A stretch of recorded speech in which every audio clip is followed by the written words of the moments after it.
Apostelgeschichte Kapitel 9.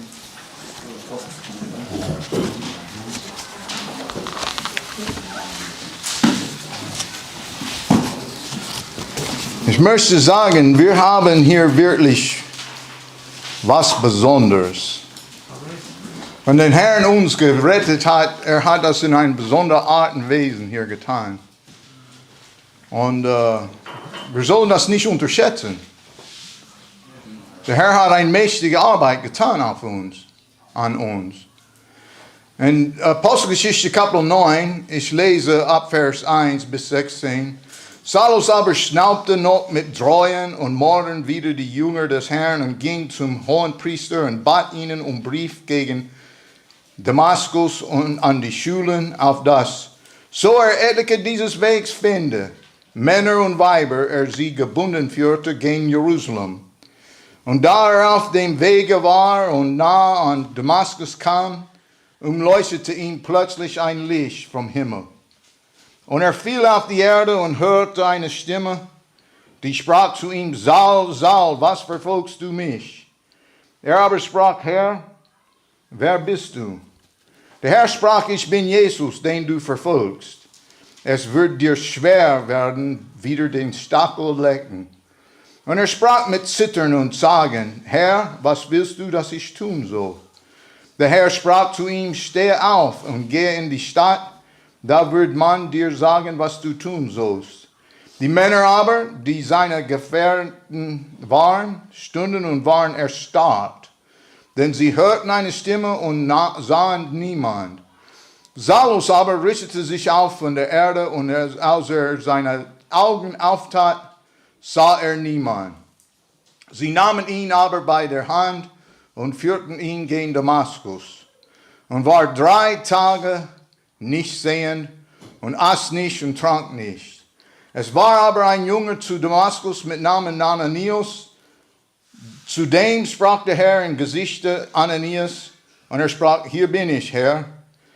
Hey, weißt du was, ich merke schon, wenn der Herr sprach zu diesen Leuten, die benutzt worden sind, sie waren immer dabei. Wenn du benutzt sein möchtest von dem Herrn, du musst dabei sein. Hier bin ich, Herr.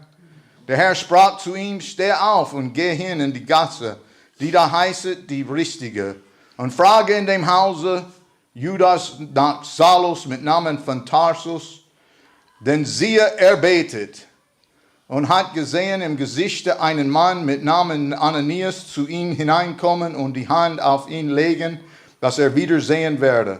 Ananias aber antwortete, Herr, ich habe von vielen gehört von diesem Mann, wie viel Übels deinen Heiligen getan hat zu Jerusalem.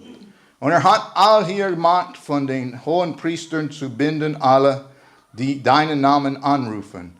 Der Herr sprach zu ihm, geh hin, denn dieser ist mir ein auserwählter Rüstzeug, dass meinen Namen trage vor den Heiden und vor den Königen und vor den Kindern von Israel. Ich will ihm zeigen, wie viel leiden muss, um mein Namens willen. Lass uns beten. Nun, Vater, ich weiß, heute ist es warm gewesen und die Hitze ist schwer tragend. Und Vater, wir bitten hier ein bisschen Gnade von dir, dass du bringst hier eine Wind durch, dass es kühlt.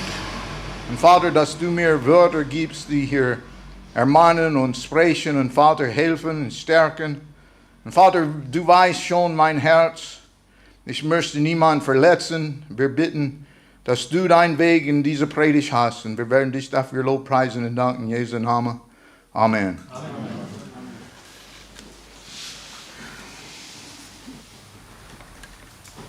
Die Bekehrung Saulus. Weißt du, was Saulus war? Der war ein Pharisäer der Pharisäer. In Philipper Kapitel 3, Vers 5, sagt, der ich am 8. Tage beschnitten bin, einer aus dem Volk von Israel, des Geschlechts Benjamin, ein Hebräer aus den Hebräern und nach dem Gesetz ein Pharisäer.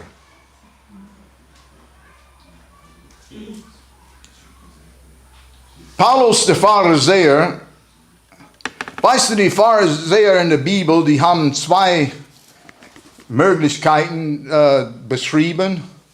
Da gibt es diese Pharisäer, die gerecht in ihrer Selbstgerechtigkeit stehen. Das heißt, sie erfüllen einfach die Bedingungen, das erwartet worden ist. Und es gibt ein Problem mit dieser Selbstgerechtigkeit. Sie haben es nur fleischlich getan.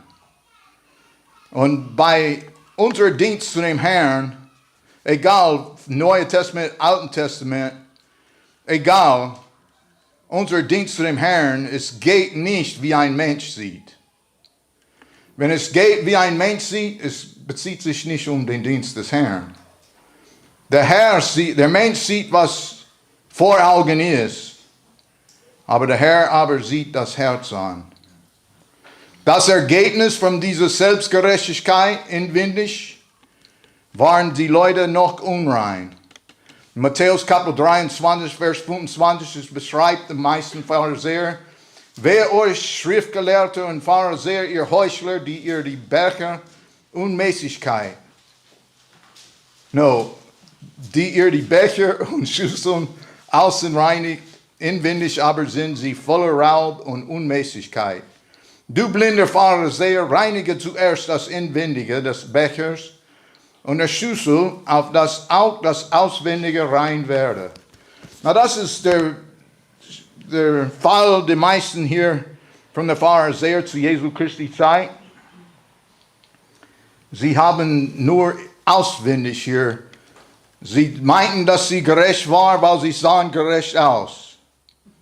Da gibt es ein lot of Leute heutzutage, sie meinen auch, dass sie gerecht sind, weil sie gucken in den Spiegel und vergessen genau, wer sie sind.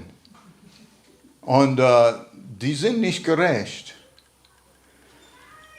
Die zweite Möglichkeit war die Verzweiflung. Die merkten trotz ihrer äußerlichen Sehen die Heiligkeit Gottes. Und die Seuche ihrer eigenen Herzen. Und da kommen sie zu den Stellen, wo sie sagen, was wollen wir nun sagen? Ist das Gesetz Sünde? Und dann, sie merken schon, das nahm Anlass durch das Gebot und erregte in mir alle Lust, denn ohne das Gesetz ist Sünde tot. Und so war hier Paulus. Now, Paulus, was war, bevor Jesu Christi begegnet ist, war ein Mensch, der zeigte uns, wie weit man gehen kann in der Macht des Fleisches. Der war hier ein Eifriger. Wenn wir Paulus sehen, wir sehen können hier ein Mensch, der... Well, schauen wir jetzt, was die Bibel sagt von ihm in Philipper Kapitel 3.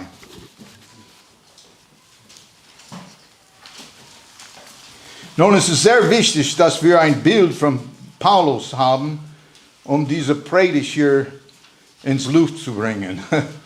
Und so, wir hoffen, dass ihr Geduld habt mit mir. Ich habe hier ein bisschen Unordnung hier.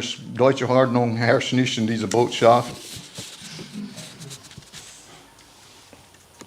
Philipper Kapitel 3, Vers 5. Vers 4. Wiewohl ich auch habe, dass ich mich Fleisch rühmen möchte, so ein anderer sich dünken lässt, der möge sich fleischlich rühmen, ich viel mehr. Der ich am 8. Tage beschnitten bin, einer aus dem Volk von Israel, des Geschlechts Benjamin, ein Hebräer aus den Hebräern, und nach dem Gesetz ein Pharisäer, nach dem Eifer ein Verfolger der Gemeinde, nach der Gerechtigkeit im Gesetz gewesen unsträflich. Na, das ist ein Mensch da. Das ist das Beste, was ein Mensch oft anbieten kann. Aber was mir Gewinn war, und dann so weiter und so fort. Was war ein Mensch, der zeigte uns, wie weit ein Mensch gehen kann. Am 8. Tag beschnitten. Hebräer aus den Hebräern. Gesetzlich ein Pharisäer, eifrig, Verfolger der Gemeinde. war nicht nur ein Tempelbesucher, ein Banksitzer. Hey, weißt du, wenn ein Banksitzer wäre, war der beste Banksitzer, der gewesen ist. Weißt du, was ein Banksitzer ist? Der ist der Mann, der kommt zu Gottesdienst, sitzt an der Bank und hört die Predigt und sagt Amen und geht nach Hause. Und jedes Mal, wenn die Tür auf ist, kommt und sitzt an der Bank und sagt Amen und geht nach Hause. Ermutigt den Prediger. Aber es ist kein Prediger, wenn der Banksitzer hier nicht das Beste sein. Wenn der Banksitzer das beste Banksitzer ist, dass sein kann, das heißt, du magst entscheiden, du kommst in der Gemeinde, du betest, Herr, lass mich gut sitzen heute. Lass mich mit aller Kraft sitzen. Lass mich meine ganze Mühe und Gemüt hier, lass mich mit Seele, Leib und Geist dich dienen an der Bank. Und wenn man hier sowas tut, und ich glaube, einige Banksitzer haben das wirklich vor in ihr Gebetsleben, der beste Banksitzer zu sein,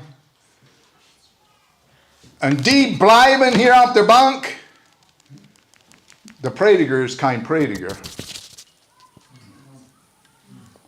Wenn wir Zuhörer haben, die sitzen gern in der Bank, es gab hier eine Geschichte, der war ein Mann, der hat eine Gemeinde und er predigt und der war ein Säufer, der war ein Drogensüchtiger, der war ein Hurer. Er hat alle Sünden begangen und er saß immer in der ersten Reihe. Und der Prediger wird predigen und er sagt, Mensch, dieser Mann sitzt in der ersten Reihe und sagt Amen, Amen. Und am Ende des Gottesdienstes kam und er sagt, wenn sie hier gewesen wäre heute, no. Er sagt, du hast die schon heute gegeben.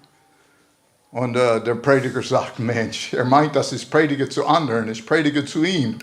Und so predigt sie noch härter.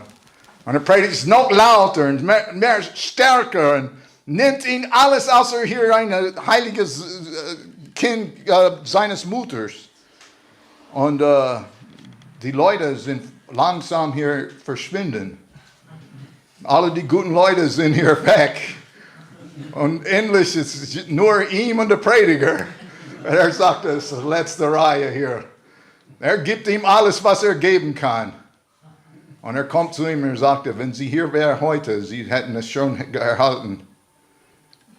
Das heißt, er meint immer noch, dass es für den anderen ist. Das ist ein Banksitzer. Und Banksitzer ist nicht hier, er hat gesprochen, was euer Tempel sein soll, was ihr Ziel sein soll. Ich hoffe, dass es nicht einfach ein Banksitzer ist. Ich hoffe, dass sie möchten hier benutzt werden mit dem Herrn in Tätigkeit. Na, es ist eine Tätigkeit. Ohne der Herr tut nichts. Die Bibel sagt, der Glaube kommt durch das Predigt, der Predigt durch das Wort Gottes.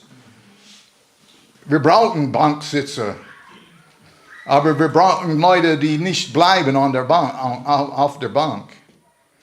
Nun, das alles zu sagen, der Paulus war eifrig. Er sagt in Apostelgeschichte Kapitel 26, Vers 9, zwar ich meinte auch bei mir selbst, ich musste viel zuwider tun, den Namen Jesu von Nazareth. Er meint, er tut Gott einen Gefallen, wenn er gegen den Namen Jesu von Nazareth hier kämpft.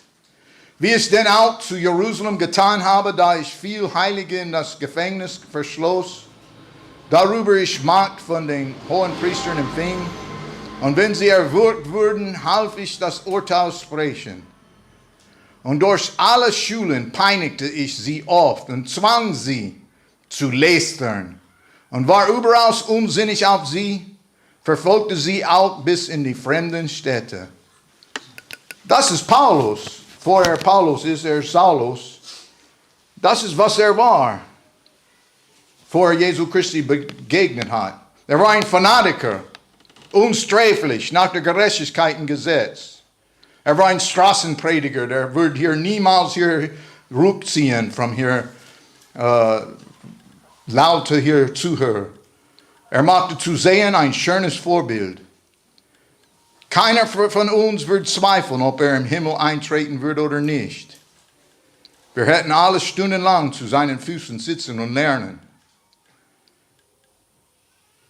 Wir hätten alle gedacht, wenn unser Maßstab wäre, Gott schuldet ihm ein Wille im Himmel. Er hat alle die Bedingungen erfüllt. Aber weißt du, was passiert ist? Er hat schlaflose Nächte, die ihn verfolgten, als Stephan gesteinigt wurde. Er war dabei. Aber ich glaube, was ihm hindert, was ihm immer ins Gedanken gekommen ist, sind die Worte Gamaliels, die wiederholt zu ihm sagten, nun sage ich euch, lasset ab von diesen Menschen und lasset sie. Denn wenn dieser Rat oder dies Werk von Menschen ist, so wird es untergehen. Ist aber von Gott, so könnt ihr es nicht vernichten, damit ihr nicht erfunden werdet als solche, die wider Gott streiten wollen. Das ist Paulus. Das ist hier Paulus, wo er begegnet ist vom Herrn. Nun, ich sage euch, das ist nicht Paulus geblieben.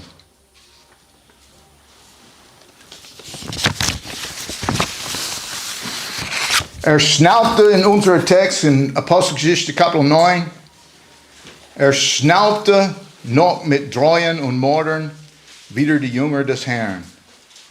Er ist ein Eifer für Gott, Vers 2.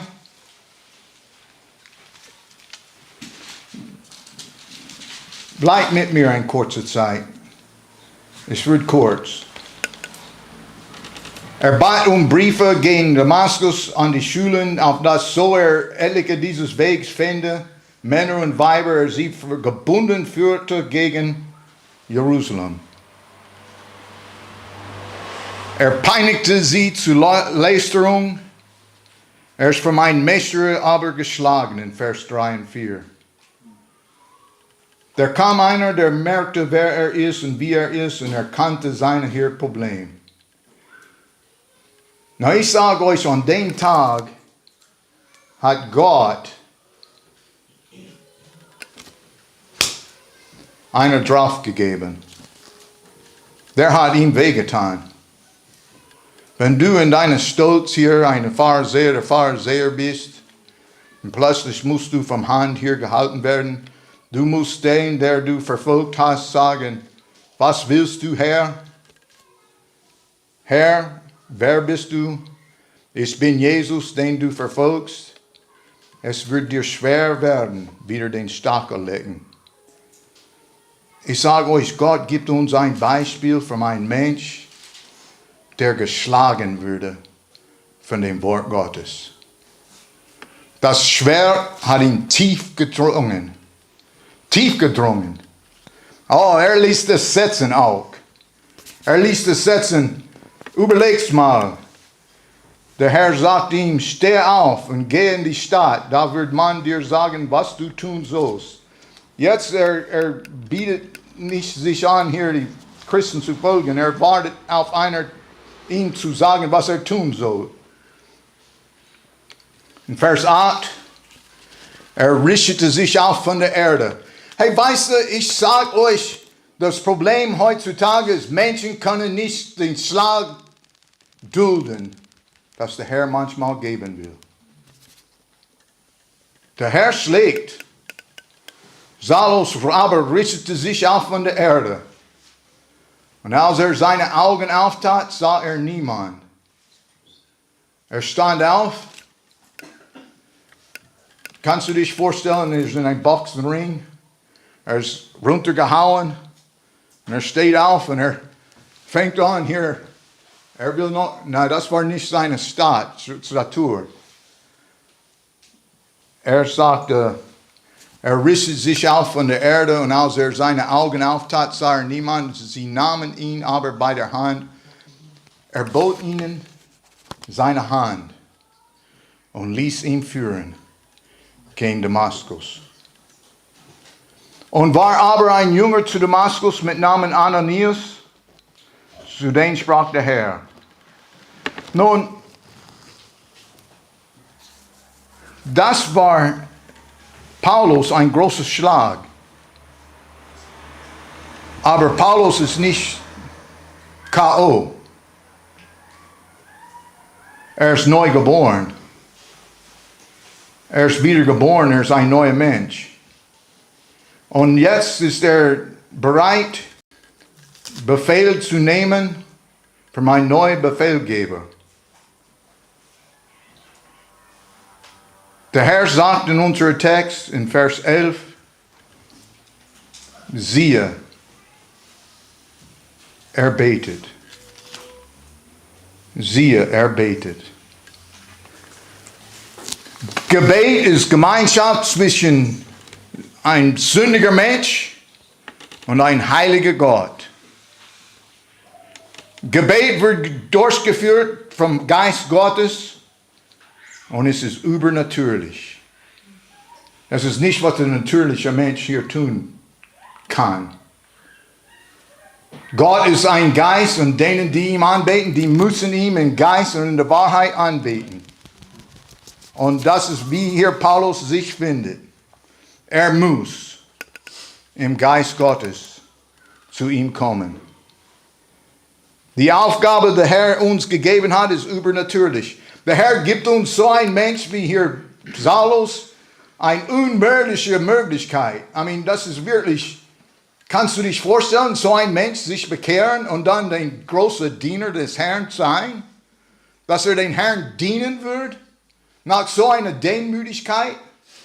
Nach er so viel gegeben hat in seiner Eifer für den Herrn als ein Pharisäer, der Pharisäer, jetzt ist er runtergehauen und am Boden und dann muss aufstehen und neu anfangen.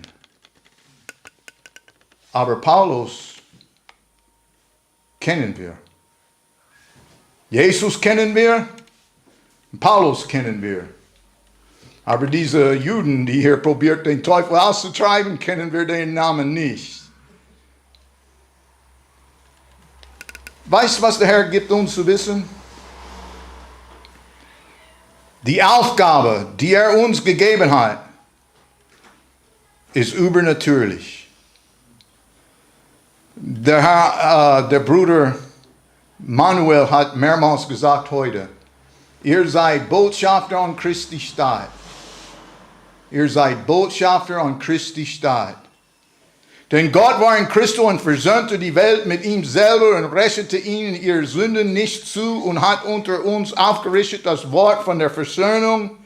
So sind wir nun Botschafter an Christi Stadt, denn Gott vermahnt durch uns. So bitten wir nun an Christi Stadt, lasset euch versöhnen mit Gott. Lasset euch versöhnen. Wir kommen in Botschafter an Christi Stadt, nicht mit unserer Botschaft, mit Gottes Botschaft. Wir sind Botschafter Gottes. Stell dir mal vor, ich vergesse nie, als wir hier, der russische Armee hier Bibeln verteilt und alles und, in 1991, 92 in Ostdeutschland und die werden zu uns kommen, sie sagen, du darfst nicht reinkommen. Wir sagen, warum? Du bist nicht hier General. Und wir sagen, nee, wir sind hier Botschafter. Wir sind größer als General. Und die ließen uns rein. Die haben hier gelächelt. Die haben nicht geglaubt an unsere Botschaftgeber. Aber wir sind reingekommen und Botschaft gegeben. Nun, hier ist die Tatsache. Gott ist unser Leben. Gott ist unser Leben. Warum soll unser Leben etwas anders sein? Er hat uns bezahlt. Wir sind sein Botschafter. Er ist unser Leben. Wir sind, was die Welt nicht erkennen kann. Ein Weltling, weißt du was? Ein Weltling, ein irdischer, gesinnter Mensch, kann nicht erfahren, was wir erfahren können. Berufen. Berufen. Weißt du, das sagt, dass wir einen Zweck haben für Gott. Gott hat uns berufen. Berufen. Botschafter an Christi Stadt. Was hat er getan? Er gibt uns die Aufgabe, die Welt zu evangelisieren, die Heiligen aufzubauen und Gott zu verherrlichen. Und das alles fordert ein übernatürliches Leben. Es fordert Strom von oben. Es fordert ein anderer Geist von einer anderen Welt. Weil Gott ist ein Geist und denen, die ihm anbeten, müssen ihm in Geist und in der Wahrheit anbeten.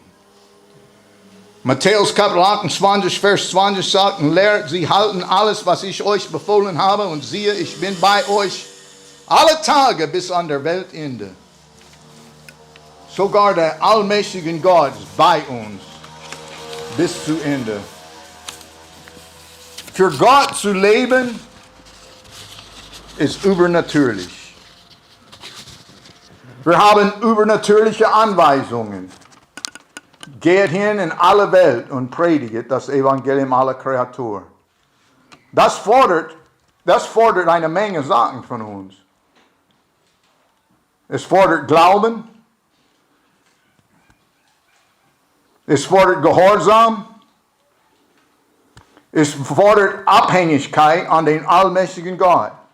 Er sagt in Johannes Kapitel 15, Vers 5, ich bin der Weinstock, ihr seid die Reben. Wer in mir bleibt und ich in ihm, der bringt viel Frucht. Denn ohne mich könnt ihr nichts tun. Und es gibt einen übernatürlichen Feind. Na, wenn ich spreche von diesem übernatürlichen Feind, ihr werdet manchmal erwischen, wie er dich im Griff gehabt hat und er benutzt hat, nutzt euer Fleisch, der Teufel nutzt unser Fleisch mehr als alles anderes. Der Teufel kennt unsere Aufgabe. Satan kennt unsere Aufgabe. Die Bibel sagt, wehe denen, die auf Erden wohnen und auf dem Meer, denn der Teufel kommt zu euch hinab und hat einen großen Zorn und weiß, dass er wenig Zeit hat. Wenn wir Jesu Christi in Anspruch genommen haben, wir haben den Teufel gesagt, totalen Krieg. Na, ob wir das behalten haben im Herzen, aber wir haben gesagt, kein Friede mit dir. Totalen Krieg, kein Katze und Maus, totalen Krieg.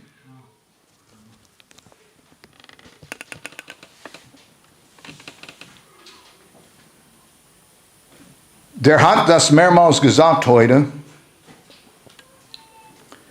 Aber Leben und Sterben ist nicht für uns selbst. Na, wenn du in Krieg mit der Teufel bist, du kommst nicht zu dem Herrn und sagst, Herr, ich möchte dieses oder das tun, das wird mein Leben besser machen.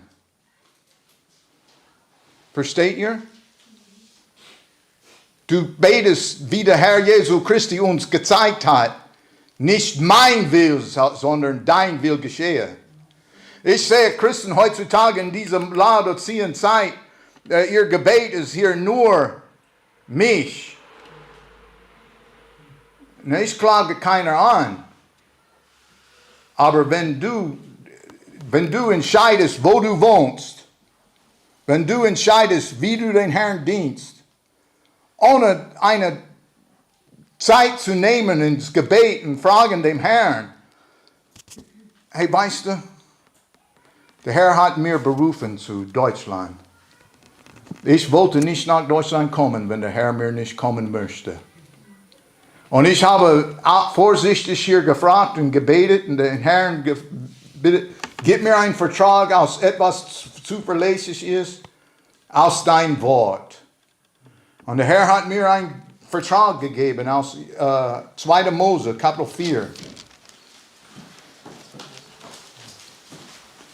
Und ich sage euch, hätte er mir diesen Vertrag nicht gegeben, ich wäre nicht nach Deutschland gekommen.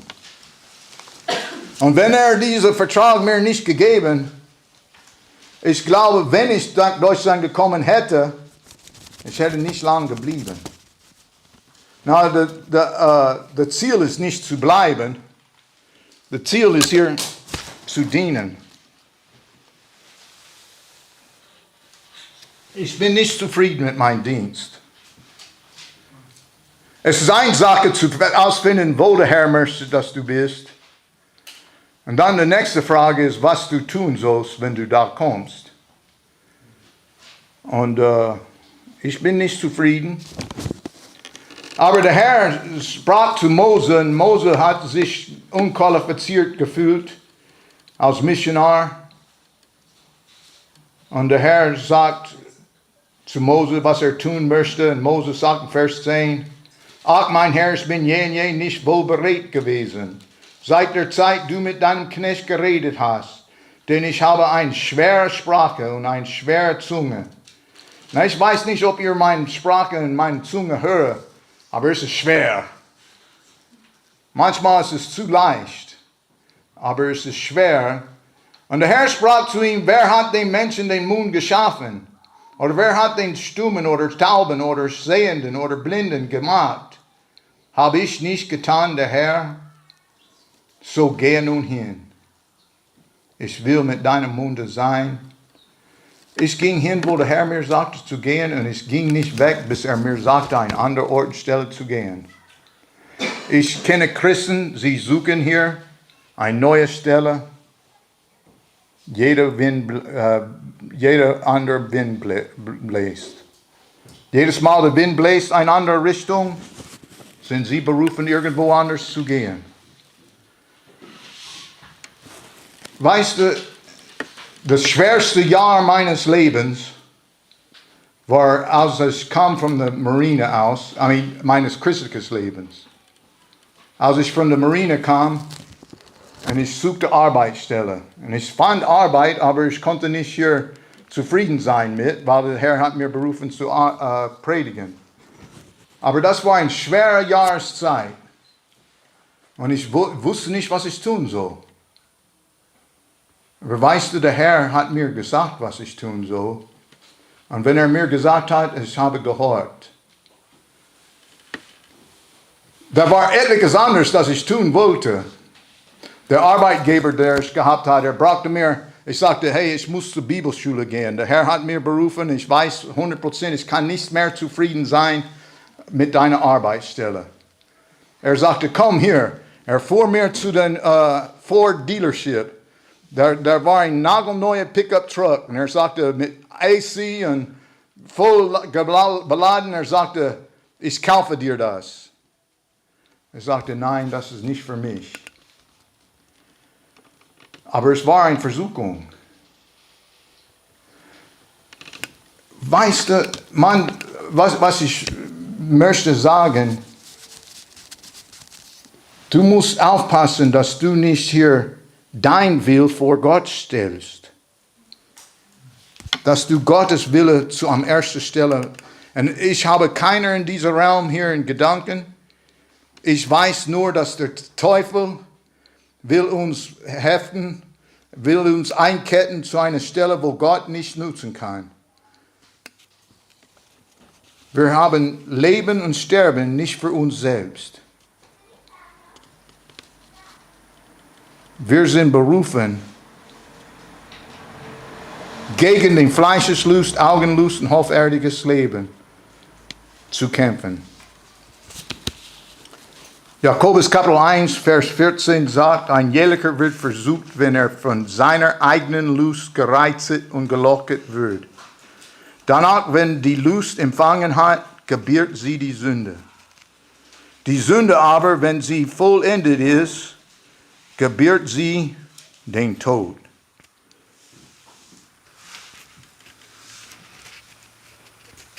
Da gibt es vorige Pfeile von dem Teufel. Vorige Pfeile. Und weißt du, manchmal findet man sich in einer Ort und Stelle, wo Gott ihn nicht haben will.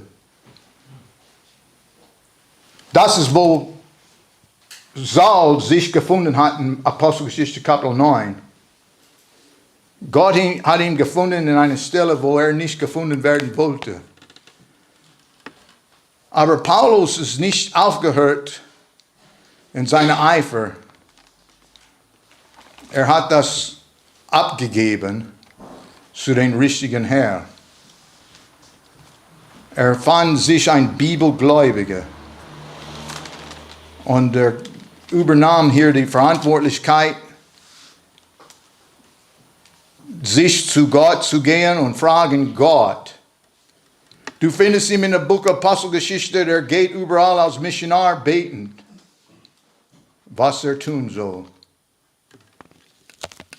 Na, 2. Timotheus Kapitel 2, Vers 4 sagt, kein Kriegsmann pflicht sich in Händel der Nahrung, auf dass er gefalle dem, der ihn angenommen hat. Unser Leben ist nicht, was mir gefällt. Das Leben ist nicht meins. Es ist auch nicht deins. Das Leben gehört zu dem Herrn. Es gehört zu dem Herrn. Und je schneller, dass wir merken schon, dass das Leben ist nicht hier für mich zu genießen, desto schneller werden wir hier die Stelle finden, wo Gott uns möchte. Nur einer ist dieser Teufel gewachsen, und das ist Jesus Christi. Ich, elender Mensch, wer wird mich erlösen von dem Leib dieses Todes? Ich danke Gott durch Jesus, unserem Herrn. Der Herr sagte, alle eure Sorgen werfet auf ihn, denn er sorgt für euch. Da kommt Stürme, da kommt Probleme, da kommt irgendwie Schwierigkeiten. Man kann nicht einfach hier wechseln, seinen Ort und Stelle wegen eines Sturms. Mensch, da wird keiner in Texas leben. Wegen der Hitze. Ich bin nicht gewohnt zu den Hitze, aber ich bin nicht nach Deutschland gekommen wegen hier der Hitze in Texas. Und man muss hier übernatürliche Führung hier erkennen.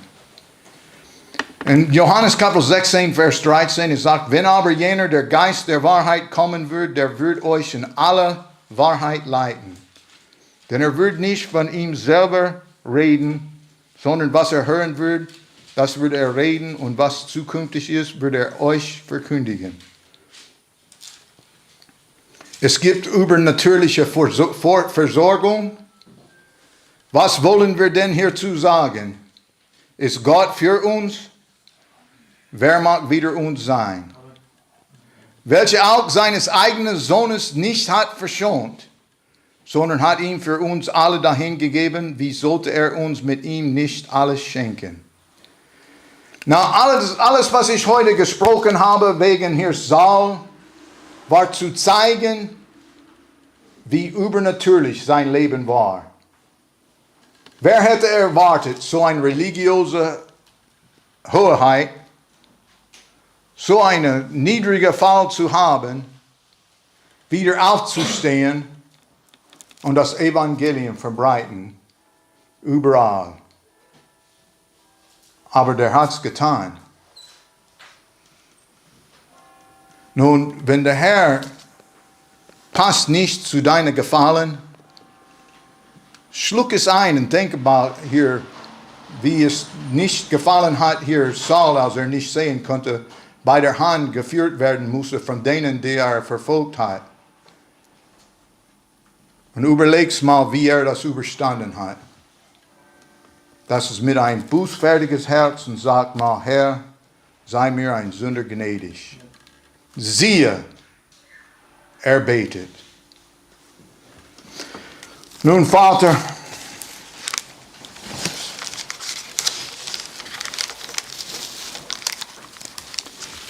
ich möchte, dass du dein Wille hast. Und ich möchte nicht hier einmischen im Fleisch. Ich weiß, dass solche Predigt kann fleischlich genommen werden. Und ich möchte nicht, dass jemand mir missversteht. Oder ich möchte nur, dass deinem Geist spricht Menschen an, die hier nach ihr eigenen